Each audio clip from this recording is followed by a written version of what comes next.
Hello, I'm Stephanie Best. And I'm Spencer Foust. Welcome to the first TMN television live show of the semester. Tonight, we look at the recent student strike on campus. Later, see how the Be a Buddy program speaks about the dangers of bullying. These stories and more on TMN television. You don't want to miss this.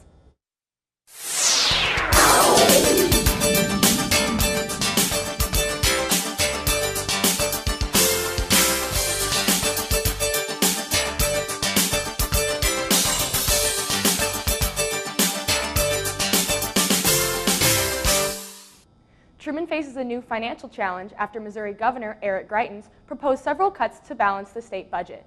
The plan included cuts to public universities, with Truman receiving an 8% reduction in its funding, totaling over $3 million. Vice President of Administration, Finance, and Planning, David Rector, says Truman knew cuts were likely, but did not predict their magnitude. Withholding extra money was not a surprise. We had seen information in the news media that the state had a budget gap for this current fiscal year that runs through June of about $150 million. Talking to people on campus and colleagues on other campuses, we were hoping that our cut might be about half this much. So that was kind of the surprise, was the magnitude of it, that we expected to cut. We just didn't know how big it was going to be. Truman students and faculty voiced their objection to the new president of the United States, Donald Trump, the day of the inauguration. TMN's Isaac Carmichael has the story. You, sir, deserve our contempt because you started the process. Truman State's Students for a Democratic Society, or SDS, orchestrated a protest rally in March during the inauguration of the 45th United States President, Donald Trump.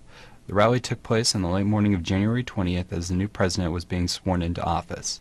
Students and faculty members expressed their anger against the new administration in an open mic forum, allowing individuals outside the student organization to participate. Many students, including freshman SDS member Garen Daniels, spoke on how the changes made by the incoming administration would negatively affect the country and why we must look to protect and defend marginalized groups of people. The entire goal of this is to make people realize how awful Trump really is and how his policies will affect not only minorities but the majority of people in America, and how they can be disastrous to our economy and nation as a whole. Willing participants at the demonstration spoke for 2 hours on subjects such as racism, income inequality, a lack of proper representation for minority groups in office, and how current legislation almost exclusively benefits affluent white people. The demonstration attracted individuals of a differing political mindset who, when asked for comment on the inauguration, respectfully declined. It's for everyone. The entire protest is for the majority of people, and just to educate people on everything that is going on, whether you support them or don't. You might support them now, but after you hear a few messages, you may change your mind or rethink things. Similar demonstrations sponsored by the organization have taken place both before and after the inauguration, including a concert with special guest Andy Cohen later that night, and a quote, "Dump Trump" protest shortly after the election results were broadcasted back in November. For the Truman Media Network, I'm Isaac Carmichael. The Board of Governors sent an email to the Truman community recently stating that the Presidential Search Committee had met the weekend before to interview the semi-finalist candidates. The email stated 2/3 of the candidates said if the search had been a traditional open process, they would not have applied. The finalists will be interviewed by the Stakeholder Advisory Group in the Board of Governors. The Presidential Search Committee announced in an email in August that the board desired to have an appointment by March. The recent update says the process is in progress to be completed on schedule. Coming up, a new business is coming to Kirksville. But first, let's take a look at this week's forecast.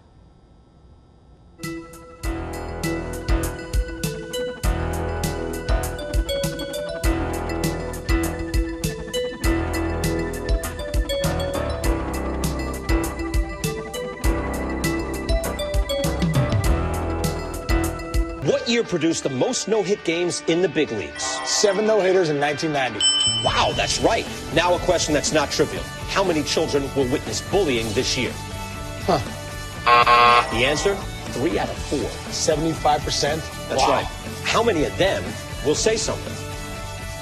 Kids want to help, but don't know how. Teach them how to stop bullying and be more than a bystander at stopbullying.gov. The New York Post announced this morning the president of Mexico canceled his meeting with the President Donald Trump to discuss building a wall along the border of the United States and Mexico. Trump tweeted 2 days ago, quote, "Big day planned on national security tomorrow. Among many other things, we will build the wall," end quote. Yesterday, while addressing the Department of Homeland Security, Trump announced his signing of 2 executive orders for stricter border control of the United States, shared southern border with Mexico. According to Bloomberg Politics, the first order will be the construction of a physical wall stretching across the 1,198-mile border. The second order will create a stricter accountability on sanctuary cities for illegal immigrants in the United States to follow federal immigration laws. Junior Kara Waymeyer, a member of the Adair County Volunteer Fire Department, will teach a basic firefighting training class every Thursday evening, starting February 29th through April 3rd at 6:30 p.m., as well as Saturday, March 25th and April 22nd from 8 a.m. to noon at Novinger Fire Station. Waymeyer is a third-generation firefighter who has been a volunteer with the Adair County Fire Department for 3 years. She says the classes are meant to teach people fire safety, how to respond to emergency phone calls, and deal with different types of fires. It also allows those in the class to practice putting water on fires, making entry into burning buildings, and putting ladders on burning buildings. This March, Kirksville is getting its own Smoothie King, according to a KTVO interview with franchisee Jacqueline Floyd. The fruit-based smoothie shop will be taking over the now vacant Mugshots coffee stand at 1002 South Baltimore Street. Assistant City Manager Ashley Young says that Floyd is a former Kirksville resident who hopes to bring her franchise a little closer to home. Floyd just opened her second Smoothie King franchise in Jefferson City this past November, along with her first in Columbia. Young says the city has already received optimism about the Smoothie King from one nearby business and that the city wishes them the best of luck. Kirksville City Council agreed to place a half-cent sales tax proposal for the Parks and Recreation Department on the municipal election ballot in April. The tax would be used for local parks in the city. According to Kirksville Daily Express, the department's 2017 budget was about $660,000.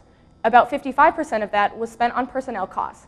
If the tax is approved, the budget would increase to about $1.5 million. Compared to the previous budget, the Kirksville Daily Express says 50% of the budget would be spent on capital improvement and 34% would be spent on personnel costs. Stay tuned for your Truman Sports Update. We'll be right back.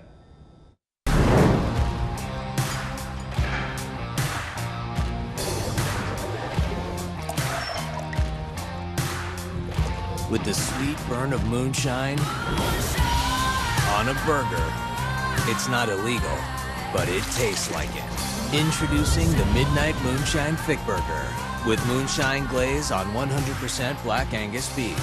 Only at Hardee's. As always, your Truman Sports Update is brought to you by Hardee's.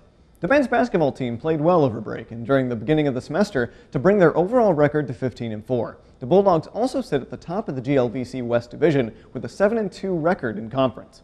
Senior Corey Myers earned his 1,000th point last week against Maryville University, making him the 28th Truman player to do so. Myers also had a triple-double in the same game, the first for Truman in over 22 years. The Bulldogs play Drury University at 7:30 tonight in the Pershing Arena. The women's basketball team kicks off a 4-game homestand tonight against Drury University at 5:30. The young team has struggled in conference with a 4-5 record against the GLVC this season.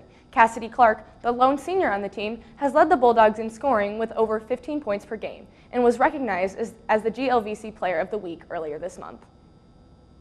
The Truman Wrestling team has gone 1-1 in conference this season and will attempt to add their win column when they match up against Maryville University this Friday in St. Louis. This season marks the first year the GLVC has a conference for wrestling, making last weekend the first matches for Truman in the GLVC. Truman Swimming finished their regular season on Saturday with a split against the University of Washington St. Louis. The women's team came out ahead in the meet while the men lost 140-122. The Bulldogs will compete in the GLVC Championship from February 8th to the 11th. This has been your Truman Sports Update by Hardee's. Stay tuned after the break for how the Kirksville area is trying to prevent bullying. We'll be right back.